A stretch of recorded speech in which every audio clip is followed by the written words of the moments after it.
는 가인의 후손에 대해서 말씀을 나눴었죠. 셋이 탄생하게 되죠. 아벨이 죽은 다음에 아담이 다시 자기 아내와 동침함에 그가 아들을 낳아 그의 이름을 셋이라 하였으니 이는 하나님이 내게 가인이 죽인 아벨 대신 다른 씨를 주셨다 함이며, 씨라고 표현하고 있습니다. 셋도 아들을 낳고 그의 이름을 에노스라 하였으며 그때 사람들이 비로소 여호와의 이름을 불렀더라.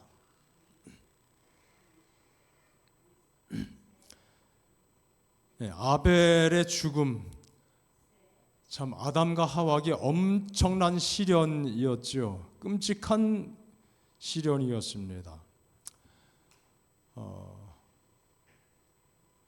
부저 선자에 보면은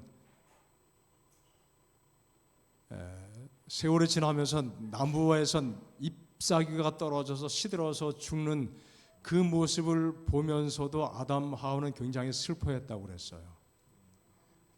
굉장한 우리는 낭만이 어떻고 그런 감성을 느끼게 되지만 아담 하와에게 그 낙엽지는 것은 굉장한 고통이었습니다. 그것도 힘들었는데 자녀가 죽었어요. 형이 동생을 살해했습니다. 오늘날 사람들이 죽은 자를 위해서 슬퍼하는 것, 그것과는 비교할 수 없는 그 마음의 고통을 느끼며 슬퍼했죠.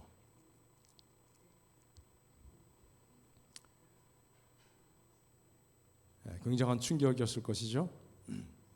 그 경건한 아들은 죽게 되었고 가인은 하나님을 떠나갔습니다. 가인의 후손들은 도시를 건설하면서 문명을 발달시켰지만 결국 타락한 문화를 함께 만들어가죠. 죄가 창궐하게 되었습니다.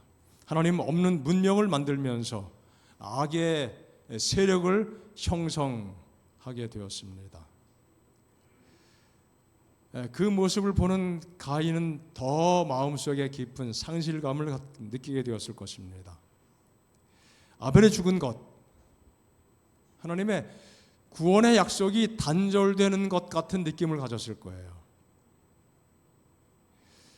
하나님께서 그들에게 주신 귀한 소망, 비록 죄악 세상에 살게 되지만 메시아께서 장차 언약의 씨, 약속의 씨, 약속의 후손, 여기 아벨 대신 다른 씨라고 표현했는데 하나님께서 아담과 하와에게 여인의 후손, 여인의 씨라고 하는 것이죠. 약속을 하셨어요. 믿었습니다. 그런데 그 믿음이 완전히 상실될 상황에 처하게 된 것이죠. 믿음 좋던 아벨은 죽어 없어지고 가인은 점점 죄를 짓고 살게 됩니다. 아담 하와에게는 소망이 무너져 버린 것 같은 그런 심정이죠. 그런데 하나님께서 그냥 두지 않고 어떻게 해요? 다른 씨를 주셨습니다. 셋이라고 하는 이름을 가진 또 다른 아들을 허락해 주셨습니다. 아마 전체 내용을 쭉 보면은 아벨이 죽은 다음에 한 30년쯤 후에 셋이 태어난 것으로 이해할 수 있습니다. 여러 세월이 지난 다음에 셋이 탄생했을 때 이것은 무엇보다 아담과 하와의 깊은 관심사 속에서 중요한 것은 무엇인가? 하나님의 구원의 약속에 대한 더 확실한 소망, 하나님께서 말씀하신 그 소망에 대한 보증이 누구를 통해서 보여지는 거예요? 셋을 통해서 보여지는 것입니다. 단지 죽은 아들 대신 하나가 더 생기고 그런 차원의 이야기가 아니라 구속사의 긴 흐름을 통해서 볼 때 아담과 하와에게 이 사람은, 이 셋은 정말 중요한 의미를 가진 것이죠. 새로운 희망입니다. 믿음의 아들을 대신하는 아들이었습니다. 희망의 아들이었죠.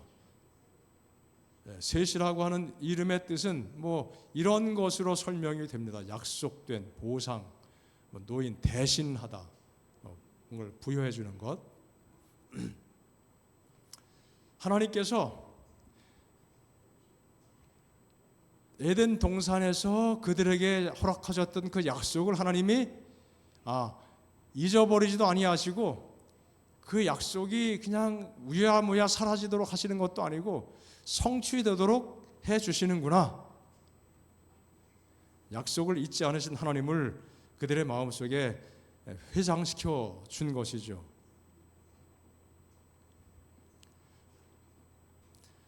아벨을 대신한 아들이었기 때문에 아담과 하와는 이 셋이 아벨처럼 하나님을 잘 믿는 아들이 되기를 간절히 원했습니다. 그들의 소원이 이루어졌습니다. 셋은 하나님을 경외했습니다. 그래서 셋을 통해 아담 하와의 소망이 다시 살아날 수 있게 된 것입니다. 여자의 후손을 통한 하나님의 구원의 약속, 바로 이 아들을 통해서 이루어지겠구나. 이 셋은 또 장성에서 아들을 낳았죠. 그 아들 이름을 에노스라고 이야기했습니다. 그리고 그 시대의 사람들이 비로소 어떻게 해요? 여호와의 이름을 부르기 시작했다.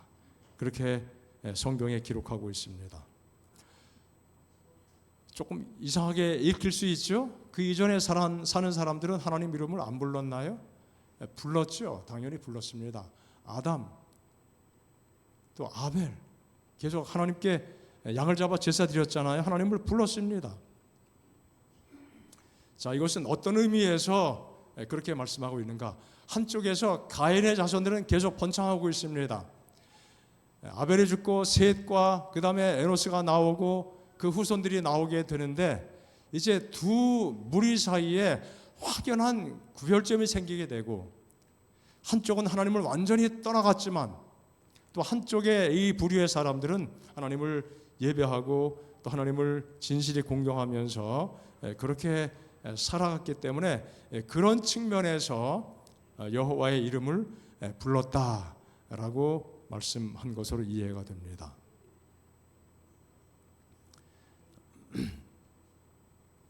영적 선물이라고 하는 책에 보면요, 이렇게 말씀합니다. 도덕적 성품에 있어서 셋은 가인이나 아벨보다 더욱 고상했고, 가인은 빼도 될 것 같아요. 그렇게 신앙적이지 않았으니까. 하지만 아벨은 정말 신앙적이었는데 셋은 아벨보다 더욱 고상했다. 그렇게 묘사합니다. 또 다른 어떤 아들들보다 더욱 누굴 닮았어요? 아담을 닮은 아들로 묘사합니다. 아버지가 기뻤을까요? 기뻤겠죠. 왜 하필 날 닮냐? 어떻게 보면 참 그 한 구석에 그런 회한이 있었겠지만 어쨌든 자기를 더 많이 닮았기 때문에 외형적으로도 정말 사랑과 정이 더 많이 쏠렸을 것 같아요. 셋의 후손들은 가인의 악한 자손들에게서 떠나갔다. 그들은 불경한 가인의 자손들이 하나님과 그의 거룩한 계명을 경외하지 않았을 때 그들은 하나님의 뜻을 아는 지식을 소중히 여겼다. 셋의 자손들이 이런 영적인 마음을 가지고 살게 된 것입니다. 또 부저 선지자 이렇게 말씀하고 있습니다. 셋은 가인이나 아벨보다 더욱 고상하였으며 아담의 다른 아들들보다 그를 더 많이 닮았다. 그는 훌륭한 인물이었으며, 우리 지난 안식일에 예언해진 세미나를 통해서 영적 선물이라고 하는 그 책이 어떻게 시작되었는지, 대쟁투의 역사관을 가지고 성경을 풀어냈던 초창기의 책이었죠. 같은 표현들이 많이 반복이 됩니다. 그는 훌륭한 인물이었고 아벨의 발자취를 따랐다. 그러나 그가 가인보다 더 많은 미덕을 타고난 것은 아니었다고 그랬어요. 뭐 타고나기를 더 잘 타고났다? 또 그런 것은 아니고 어쨌든 살아가면서 하나님의 말씀에 대한 반응이죠. 믿음을 키워나가게 된 것입니다. 아담의 창조에 관하여 하나님이 사람을 창조하실 때 하나님의 형상대로 지으셨다. 그렇게 했지만 타락한 인간은 창세기 5장에 본 것처럼 자기 모양, 곧 자기 형상과 같은 아들을 낳게 되었다고 그랬어요. 아담 하와는 누구 형상을 닮았어요? 하나님의 형상을 닮았지만 가인과 아벨과 셋은 누구 형상을 닮았어요? 아담. 그만큼 질이 어떻게 된 거예요? 떨어졌어요. 하나님의 고상한 그 모습을 온전히 요새 빼박이라고 이야기하죠. 완전히 빼닮은 것이 아니라 인간을 닮게 됩니다. 아담은 하나님의 형상을 따라 죄 없이 창조함을 입었으나 셋은 가인처럼 그 부모의 무엇을요? 타락한 성질, 자기 형상과 같은 아들을 낳았는데 그 의미가 뭐예요? 타락한 성질, 성향, 그것을 물려받았다는 것이죠. 그리고 그 자손은 또 누굴 닮아요? 아담을 닮으면 좋은데 누굴 닮아요? 바로 자기 아버지, 어머니를 닮아요. 세월이 지나갈수록 어떻게 됩니까? 품질이 점점 떨어져요. 아주 형편없어집니다. 그래서 노아 시대까지 이르게 되고 지금 우리에게까지 이르게 되었습니다.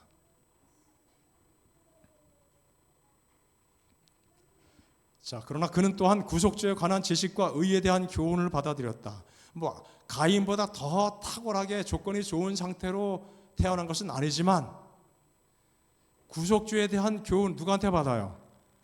부모한테 받죠. 하나님의 구원의 약속에 대해서, 소망에 대해서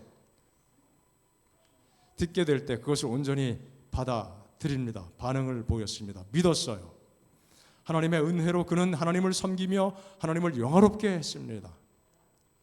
그는 아벨이 살았더라면 행하였을 바로 그 일, 즉 죄인들의 마음을 그들의 창조주를 공경하고 순종하도록 돌이키기 위하여 노력하였다.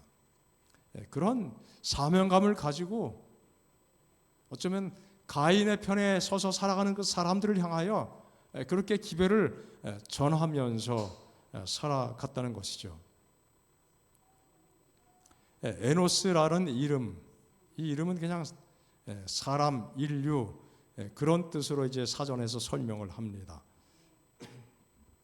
하지만 이 속에 담겨 있는 의미는 무엇인가 하면은 연약한 존재라는 사실이에요.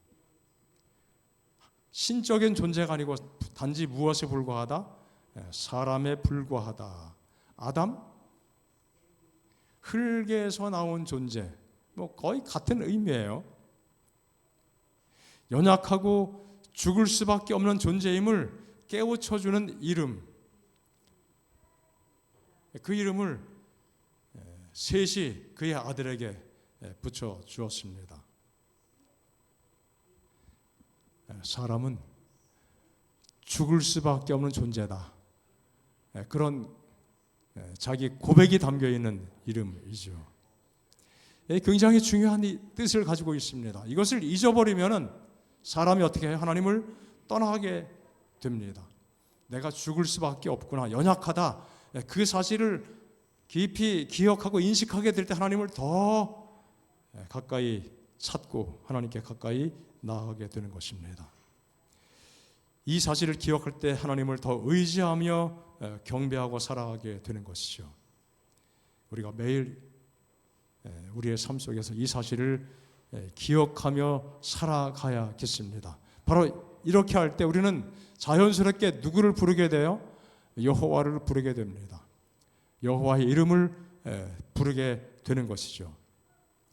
하나님의 이름을 부른다는 것은 하나님을 찾고 예배하는 것을 의미합니다. 성경 여러 곳에서 하나님을 또 찾고 부르는 그 사실을 기록하고 있습니다.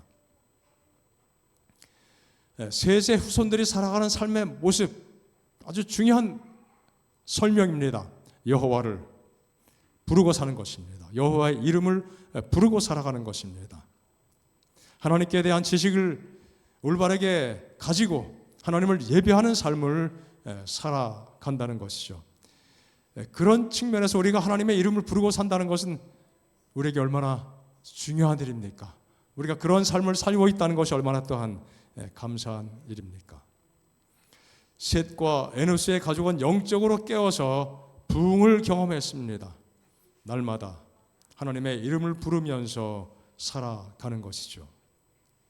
순교자 아벨의 정신을 물려받아서 하나님을 예배하되 신령과 진정으로 예배하고 살아갔습니다. 가인은 자기 행위를 의지했습니다. 자기를 과시하면서 살아갑니다.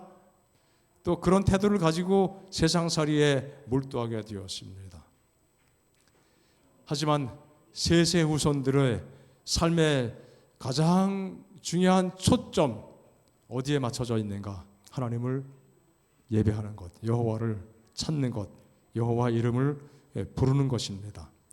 그것이 바로 우리의 삶의 초점이 되어야 되지 않겠습니까? 충성스러운 사람들은 전에 하나님을 경배하였었다. 그러나 인구가 증가함에 따라 두 부류 사이의 구별이 더욱 현저하게 되었다. 한 부류는 하나님께 대한 충성을 주저없이 고백했고 다른 부류는 하나님을 무시하고 불순종했다. 가인의 후손과 셋의 자손의 그 차이가 아주 현저하게 나타나게 되었습니다. 타락 전에 첫 부모 아담과 하와는 에덴에서 제정된 안식일을 지켰고 그리고 낙원에서 추방된 이후에도 계속 안식일을 지켰죠. 그들은 불순종의 쓴 열매를 맛보았고 하나님의 계명을 짓밟는 모든 자들이 조만간에 배우게 될 것, 즉 하나님의 계명은 신성하고 불변하며 범법에는 반드시 형벌이 과하여질 것이라는 것을 배웠다. 그것을 기억하고 살아갔습니다. 하나님께 충성해온 아담의 자손들은 모두 안식일을 존중했다. 그러나 가인과 그의 후손들은 하나님께서 쉬신 그 날을 존중하지 않았다. 벌써부터 안식일 관심 밖의 일이 되어 버렸습니다.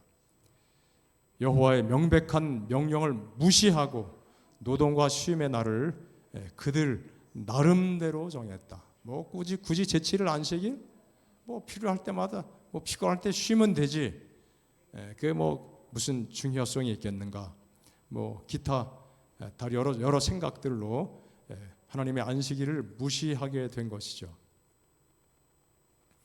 에덴의 회복에 대한 약속 그 자체도 저버렸습니다. 에덴에 다시 돌아가, 본향으로 다시 돌아가, 에덴 동산으로 다시 들어가. 사실 에덴 동산이 그들의 눈앞에 있었잖아요. 그럼에도 불신했다는 것이죠.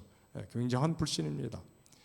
죄로 저주받은 세상에서 자기 소유와 즐거움을 얻으려고 세속적인 소유물, 세상적인 쾌락, 그것을 탐닉하면서 그것을 위해서 하나님을 떠났다고 말씀합니다.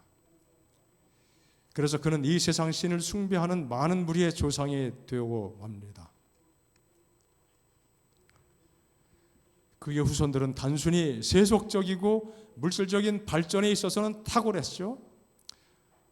하지만 하나님에 대해서는 무관심했고 사람을 위한 하나님의 목적 그 자체에도 반대하고 살아갑니다. 자, 이것이 가인의 후손들의 삶이었고 성경에도 기록되었고 예언의 이렇게 자세하게 설명하고 있습니다. 하지만 창세기 5장에 들어가게 되면은 셋의 자손들의 삶의 모습은 뭐예요? 여호와 이름을 부르는 것을 기반으로 했지만 계속 뭐예요? 아들 낳다 죽고 몇 살의 아들 낳고 몇 살까지 살고 아들 낳으며 자녀를 낳으며 살다가 몇 살에 죽고 그것이 계속 반복된 것을 보게 되죠. 이것은 아담의 계보를 적은 책이니라.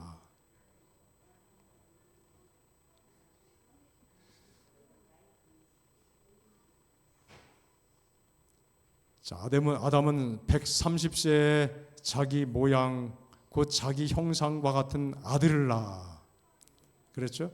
자기 모양, 자기 형상 같은 아들을 낳았습니다. 이름을 셋이라 했고, 그 다음에 몇 살까지 살았어요? 930까지 살고, 그 사는 동안에 아들을 낳고, 아들 낳은 그 아들 이름이 다 기록되지 않았지만 가인을 낳고 아벨을 낳고 아벨은 죽고 또 셋이 태어나고, 그 다음에 930 살 때까지 아들을 낳았으니까 얼마나 많이 낳았겠어요. 그러니까 그 초창기 시대 인구가 얼마나 빠르게 늘어났겠습니까? 엄청난 속도로 인구가 증가했어요. 그래서 노아 홍수 시대에 그 시대에 살았던 사람들의 인구 수가 현재 못지않게 만만치 않다. 우리가 충분히 그렇게 추정할 수 있고 그렇게 또들 이야기합니다.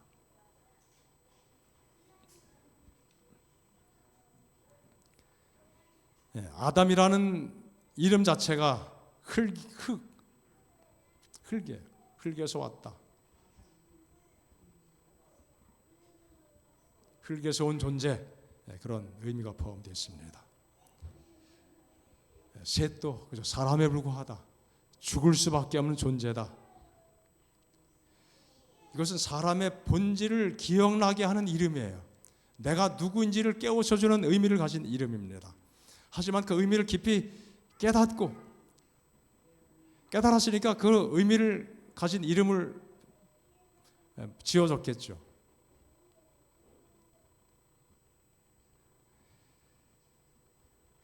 그러나 그것을 깨달은 사람이 하나님을 신뢰하고 약속을 의지하고 그래서 희망을 갖게 되는 것입니다. 하나님의 자신의 연약함을 또 깊이 성찰하지 못하게 되면 하나님을 떠나가게 되고 그런 사람에게는 희망이 없게 됩니다. 창세기 4장의 사람과 5장의 사람, 가인의 후손들과 아벨의 후손들, 또 셋의 자손들, 이 족보 낳고 낳다 보면은 마침내 누가 태어날 것을 기대하는 것이라고요? 메시아께서. 메시아, 그분이 소망이죠. 여자의 후손의 계보인 것입니다. 약속하신 여자의 후손이 언젠가 태어날 것을 기대하고 그 약속이 속히 성취되기를 기대하면서 그들은 살아가게 됐습니다. 가인과 아벨을 잃어버림으로 그것은 아담 하와에게 정말 끔찍한 시련이었지만 하나님은 셋을 그들에게 주시고 다시 한번 소망을 마음속에 새롭게 해 주셨습니다. 참 생명이 사라지는 것 같은 순간이 있었지만 이제 셋 안에서 그 생명이 다시 꽃피게 된 것입니다. 자, 우리의 생명이 정말 놀랍게 꽃피게 된 것은 그리스도의 십자가를 통해서입니다. 예수님이 돌아가셨을 때 모든 것이 다 끝나는 것처럼 절망적인 상황이라고 인식할 수밖에 없었지만은 오히려 그 순간이 있었기 때문에 예수님은 부활을 하시게 되고 그리하여 우리 모두에게 참 소망을 새롭게 부여해 주셨습니다. 이것이 복음의 승리죠. 우리가 살아갈 때 그 믿음 속에 살고 있음이 얼마나 감사한 것입니까? 오늘 우리의 삶을 살아갈 때 무엇보다 하나님의 이름을 끊임없이 부르면서 우리의 연약함을 고백하면서 하나님께로 더 가까이 나아가는 믿음의 삶을 살게 되시기를 간절히 바랍니다. 하나님을 떠나는 삶이 아니라 하나님을 향하여 사는 삶을 우리 모두 함께 추구하고 하나님께서 그렇게 살 수 있도록 늘 성령으로 도와주시기를 간절히 바랍니다.